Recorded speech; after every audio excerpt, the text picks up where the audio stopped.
Rajeswari, India கூட்டணியில் இடம்பெற்றுள்ள ஆம் ஆத்மி கட்சிக்கும் காங்கிரஸ் கட்சிக்கும் இடையே தேர்தல் உடன்பாடு 5 இடங்களில் இறுதியாகி இருக்கிறது. குஜராத், டெல்லி, கோவா, சண்டிகர் உள்ளிட்ட 5 மாநிலங்களிலும் ஆம் ஆத்மி கட்சிக்கும் காங்கிரஸ் கட்சிக்கும் இடையே தொகுதி உடன்பாடு உறுதியாகி இருக்கிறது. டெல்லியில் ஏற்கனவே ஆம் ஆத்மி மொத்தம் உள்ள 7 இடங்களில் 4 இடங்களில் ஆம் ஆத்மி கட்சியும் காங்கிரஸ் 3 இடங்களிலும் போட்டியிடும் என அறிவிக்கப்பட்டிருந்தது. இதே போல குஜராத் மாநிலத்திலும் மொத்தமுள்ள 28 இடங்களில் 24 தொகுதிகளில் காங்கிரஸ் கட்சியும் 4 தொகுதிகளில் ஆம் ஆத்மி கட்சியும் போட்டியிடும் என்பதற்கான உடன்பாடு கையெழுத்தாகி இருக்கிறது. கோவா மாநிலத்தில் காங்கிரஸ் கட்சி போட்டியிடும் என்றும் அறிவிக்கப்பட்டிருக்கிறது. ஹரியானாவில் உள்ள 10 தொகுதிகளில் காங்கிரஸ் 9 இடங்களிலும் ஆம் ஆத்மி 1 இடத்திலும் போட்டியிடுவதற்கு உடன்பாடு கையெழுத்தாகி இருக்கிறது. இதனால் குஜராத், டெல்லி, கோவா, ஹரியானா, சண்டிகர் ஆகிய 5 மாநிலங்களில் காங்கிரஸ் மற்றும் ஆம் ஆத்மி கட்சிகளுக்கிடையே தேர்தல் உடன்பாடு ஏற்பட்டிருப்பது இந்தியா கூட்டணிக்கு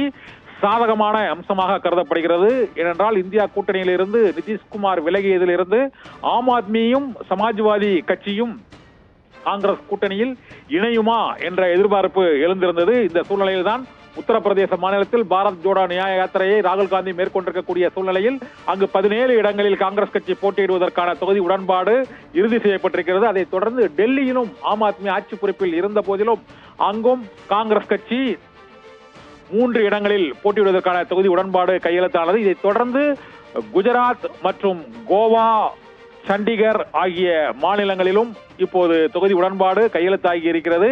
இதே போல ஹரியானா, சண்டிகரிலும் ஆம் ஆத்மி காங்கிரஸ் கட்சி இடையே தொகுதி உடன்பாடு இறுதி செய்யப்பட்டு இருக்கிறது.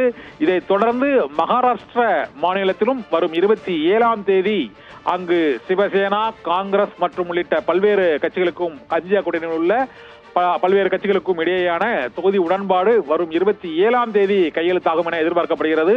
தொடர்ந்து இந்தியா கூட்டணியில் உள்ள அனைத்து கட்சிகளுக்கும் இடையே தேர்தல் உடன்பாடு ஏற்பட்டுக் கொண்டிருக்கிறது. மேற்கு வங்கத்திலும் திரிணாமுல் காங்கிரசுக்கும் காங்கிரஸ் கட்சிக்கும் விரைவில் உடன்பாடு ஏற்படும் என்றும் அதற்கான முதல்கட்ட பேச்சுவார்த்தைகள் தொடங்கி இருப்பதாகவும் தகவல்கள் வெளியாகியுள்ளன. ராஜி.